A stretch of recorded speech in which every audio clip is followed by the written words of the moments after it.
عندو عندو عنده وا عندو با انت ودغشي سبك اندزي دقسالو عندو ولا بالانچنا توكيسكا اي سمعنيو موداتوخ بمنتاك سمعو بمنتاك نسمعينا صنح كريك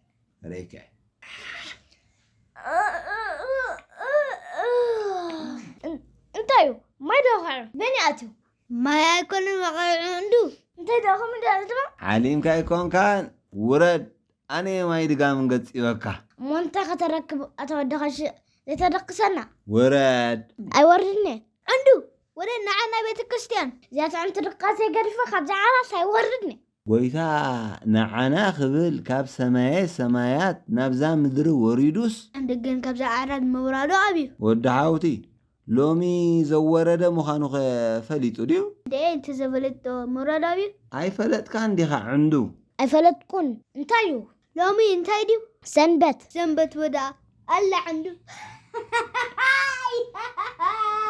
عندسي زغرم هي ودخشي سنبتي مش لومي هو سنبت انديو جن بأقوصاصرا قدس بيت كريستياننا دما زورد تباهيل يصواع زورد انتي مالتو زورد مالت دا قطاو ترغمو زورد مالتي زورد خ انتي مالتو እዚ ድማ ምእንቲ ድሕነት ዓለም ካብ ሰለስተ ኣካል ሓደ ኣካል እግዚአብሔር ወልድ ብፍሉይ ኣካሉ ካብ ሰማያት ካብ ናይ ባህሪ ልዕልንኡ ወሪዱ ካብ ቅድስቲ ድንግል ማርያም ምውላዱ ከምኡውን ምስቃሉን ሙማቱን ዘመልክት እዩ አሃ ሞጎይታይ ወሪዱ ጎይታይ ንዓና ክብል ካብ ሰማይ ወሪዱ عندك ካብ ዓለም ምውራድ አቢኻ ዋ ድሓን ክወርድ እዩ እምበር ወንጌላዊ ዮሐንስ እንታይ ይብል መስለኩም እንታይ ወአልቦ ዘዓረገ ውስተ ሰማይ ዘእምበለ ዘወረደ ሰማይ ወልደ እጓለ እምህያው ዘውእቱ ይነብር ውስተ ሰማይ እንታይ ማለት ነው ብዘይካቲ ካብ ሰማይ ዝወረደ ኣብ ሰማይ ውን ዘሎ ወልደ እጓለ እምህያው እግዚአብሔር እምህያው ክርስቶስ ሓደ እኳ ናብ ሰማይ ዝዓረገ የልቦን ከም ዝብል ዮሐንስ 3:13 ካብዚ ጥቕስ እዚ ዝተወስደ ነዚ ግብረ ምድሓን እዚ ዝዝከረሉ ቀዳማይ ሰንበት ናይ ዓብይ ጾም ዘወረደ ይበሃል አሃ ሎሚ ቀዳማይ ሰንበት ናይ ጾም ዘወረደ ተባሂለ ኻይ ጥዋዕ ማለት እዩ ሰላም በሉኒ ልክ ሒስኩም ኣለኹም ቅዱስ ያሬድ ውን ኣብ ሰርዖ ናይ ዓብይ ጾም ማሕተው ዝዝመር ጾመ ድጓ ክጅምር ከሎ ዘወረደ እምላዕሉ አይሁድ ሰቀሉ ይብለና እንታይ ማለት ትርጉሙ ነቲ ካብ ሰማይ ዝወረደ ልዑል አምላኽ ደቂ ሰባት አይሁድ ሰቀልዎ ይብል እንታይ ገብር ወሪዱ እንታይ ክገብር ወሪዱ መስለኩም እቲ ስፉሕ ሙሉእን ረቂቕን ባህርየ መለኮት ምስ ውሱን ጸቢብን ግዙፍን ባህርየ ሰብ ከም ዝተዋሃደን ሓደ ኣካል ከም ዝኾነ ንምግላጽ ካብ ባህርየ ልዕልናኡ ብትሕትና ወረደ ተባህለ ተስዓንት ሸዓተን ነገደ መላእክት ሓዲጉ ነቲ ዝወደቀን ዝተዋረደን ሰብ ንኸኽብር ይወሪዱ ንመን ከኽብር ማለት ዝወደቀ ሰብ ነርድ ነቲ በኃጢአቱ ካብ ገነት ወፂኡ ናብ ሲኦል ዝወረደ አዳም ምእንቲ ክመልስ በደል ዘይብሉ ክርስቶስ ካብ ብገነት ትምሰል እስራኤል ተሰዲዱ ናብ ብሲኦል ትምሰል ግብፅ ወረደ ዲያብሎስ ኣብታ ካብ ምድሪ ተፈልያ ትርከብ ገነት ንአዳም ብብልዕን ተውደቆ ጎይታ ድማ ኣብታ ካብ ከተማ ርሒቃ ትርከብ ገዳመ ቆሮንጦስ ወሪዱ ንዲያብሎስ ብጾም ሰዓሮ ንሰብ ንአርእስተ ሓጣው ዝስዕርሉ ጸጋ ድማ ሃቦ ጸጋ ተዋሂቦ ምሽ አዳም ካብ ጸጉኡ እንተዓረቀ ካብ ሰማይ ዝወረደ ልዑል አምላኽ ዕራቁ ተወሊዱ ተሰቂሉ አድሒኑ ጸጋ ሂብዎ ወይ ንአዳም ጥራይዱ ንኹልና ህዝቢ ዓለም ባዳአ መድሃኒ ዓለም እኮ እዩ ኣብታ ዓጽሚ አዳም ዝዓረፈሉ ጎልጎታ ካብ ሰማይ ዝወረደ ልዑል አምላኽ አድሒኑ ጸጋ ሂቡና ዝኹሉ ሕጂ ብምንታይ ተረኺቡ ዝኹሉ ዝተረኸበ ልዑል አምላኽ ካብ ሰማይ ስለ ዝወረደ እዩ እዚ ምስጢር ዓብይ እሞ ነቲ ዝወረደሉ ዕላማ ብዝግባእ ንርድኦ ዶ በዚ ምኽንያት እዩ እምበኣር ቀዳማይ ሰንበት ዓብይ ጾም ዘወረደ ዝተባሃለ ዘስተውዕል ዓይነ ልቦና ይዓድለና አሜን አዳም እንታይ ገይሩ ካብ ገነት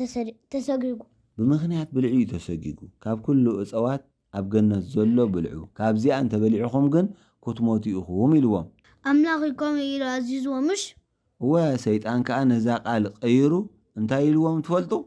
አንፈልጥን እስኪ ንገረና ወደቀሺ ካብዚ ኩሉ ኣብ ገነት ዘሎ ብልዑ ካብዚኣ እንተበሊዕኹም ከዓ ሞት ኣይትሞቱን ኢኹም ኢልዎም እንታይ ክትኮኑ ኢኹም ኢልዎም እግዚአብሔር ክትሞቱ ኢኹም ኢልዎም ሰይጣን ግን ኣይትሞቱን ኢኹም ኢልዎም እንታይ ደኣኹሙ ኣምላኽ መታን ከይትኾኑ ኢኹም ኢልኩም ኢልዎም ሽዑኸ ሽዑ ብምኽሩ ተታሊሎም ወዲቖም ዋ እንታይ ይኹሉ ስርሑ ፀይቂ በቃ ፀይቂ ፀይቅወ ነዚ ከዓ ኣምላኽ ካብ ሰማይ ወሪዱ ኣድሒንዎም ንዓና ንሰይጣን ክንስዕረሉ ንኽእል ፀጋ ሂብና ማለት እዩ ዝተዋሃበና ፀጋ ሕጂ እንታይ እዩ መጀመርያ ጥበብ ፍርሃት እግዚአብሔር እዩ ስለዚ ንእግዚአብሔር ብፍርሃት ከነገልግሎ ከም ዝግባአና ኣቦና ኢዮብ እንታይ ኢልና እነሆ ፍርሃት እግዚአብሔር ሲ ጥበብ እዩ ካብ እከይ ምርሓቅ ከዓ ምስትውዓል እዩ ኢሉ ሕጂ ድማ ንሕና ብፍርሃት ክንጽሊ ብፍርሃት ክንሰግድ ብፍርሃት ክንጸውም ብፍርሃት ክንምጽወት ብፍርሃት ናብ ቤት ኣምላኽ ክንመላለስ ይግባአና ንእግዚአብሔር ክንፈርሖ ኣለና ሓደ ሓቂ ክነግረኩም እቲ ንእግዚአብሔር ዘይፈርህ ንእግዚአብሔር ከስምሮ ኣይክእልን እዩ እቲ ፍርሃት ኣምላኽ ዘይብሉ ካብ ሓጢአት ኣይዕርፍን እዩ እቲ ፍርሃት ኣምላኽ ዘይብሉ ንእግዚአብሔር ከገልግሎ ንእግዚአብሔር ክግዝኦ ኣይክእልን እዩ እቲ ፍርሃት ኣምላኽ ዘለዎኸ እቲ ፍርሃት ኣምላኽ ዘለዎ ዳ ንእግዚአብሔር የገልግል ንእግዚአብሔር ከዓ ይግዛእ ሕጂ ንእግዚአብሔር ብፍርሃት ከነገልግሎ እዩ ዝግባእ ተባረኽ ሕጂ ኣብዛ እዋን ጾምና ነዚ ክንለማመድ ይግባአና ጾም ሕጂ እንታይ ይጠቕመና ዕንዱ ጾም ንጸሎት ኣዲኣ እያ ንስቕታ ከዓ ሓፍታ እያ ናይ ንብዓትን ናይ ኩሉ ገድልን ምንጭ ድማ መን እያ ጾም ሰላም በለኒ ጾም ናይ ስጋን ናይ ነፍስን ፈውስ መድሃኒት እያ እስራኤላውያን እኳ ይጾሙ ይጽልዩ ነይሮም እዮም ጾሞም ከዓ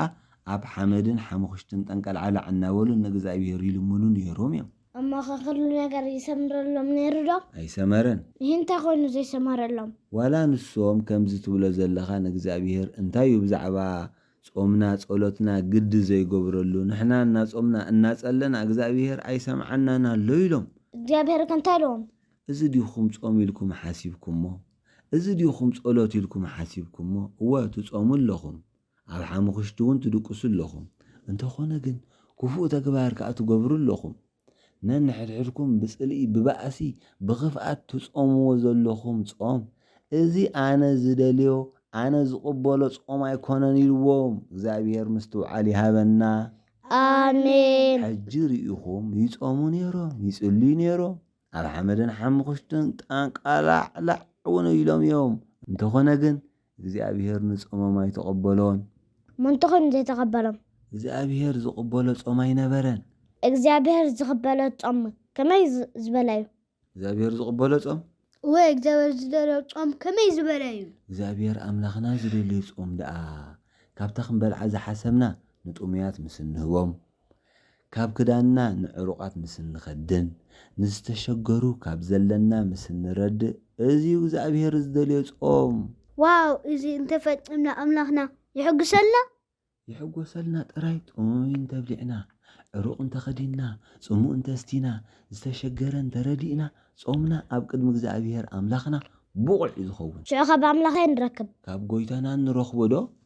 እንደልዮ ሰላም እንደልዮ በረከት እንደልዮ ረድኤትካ ንቕበል ሕጂ ናይ ጾም ጥቕሚ እስኪ ብሓፂር ኣረዳእና ብሓፂሩ ኸረዳእኩም በሉ ንስኹም ጾም በሉለይ ኣነ ከዓ ጥቕምታቱ ክዝርዝረልኩም እየ ሓራይ ጾም ሓጢአት ድምስስ ጾም ኣበሳ የርሕቕ ጾም መዓት የቁርር ጾም ሰላም የምጽእ ጾም እወ ጾም እዚ ዓይነት በረከትን ጸጋን እዩ ዘለዎ ስለዚ ተኻፈልቲ ዝበረከት ክንከውን ቅድስቲ ቤተ ክርስቲያንና ትዕድመና እንትጽውዓናና ኣላሞ እንታይ መልስና ክንጾም ኢና በሉ ጾምና ብሰላም ጀሚርና ክንፍጽም ናይ እግዚአብሔር ኣምላኽና ቅዱስ ፍቓዱ ይኹነልና ኣሜን በረከት ረድኤት ናይ ቅድስተ ቅዱሳን ድንግል ማርያም ኣዴናን ናይ ኩሎም ቅዱሳን ነቢያትን ሃዋርያትን ጻድቃናትን ሰማዕታትን ምስ ኩልና ይኹን ኣሜን ልዑል እግዚአብሔር ኣምላኽና ክብርን ምስጋናን ይኹኖ ኣሜን ክድበሉ ሕጂ ኣደቅስና ዋይ ደቃስጥዖም ዋ ዕንዱ ባህ أنا እንታይ ይገብራሉ ኢለ እንዴ አንተ ዘንቤትካ እናንተ ከጻወተኩም አይታ ተሐጣጥበ ነጠላይ ሕዘ መጣኹ ከምኡ በል ካብ ዓራት ኣይወርድኒ ግን ኣይበሃልኒ ዕንዱ ኣይበሃልን ጎይታ ካብ ሰማይ ወሪዱ ዝመጠናስ ካብ ዓራት ምውራድ ክንኣብዮ ኣይግድን ወይ ግድን ጽባ ኣይኮነን ንኺል ወዲ ሓውቲ ኣብቲ ገዳም ሕሸና ኣይትደንግዕዱ ኣብቲ ኣብ ደገ ኣለና ርክበና ኣይትደንገና ጻውዒት ወረቐት ስለዝመጸንሄ ወላዲት ኣምላኽ ኣይትፈለይንሄ ኪዳነ ምሕረተይ ኣመርኖ ኩነኒ ጻውዒት ወረቐት ስለዝመጸንሄ Maryam, Maryam, Maryam, Maryam, Maryam,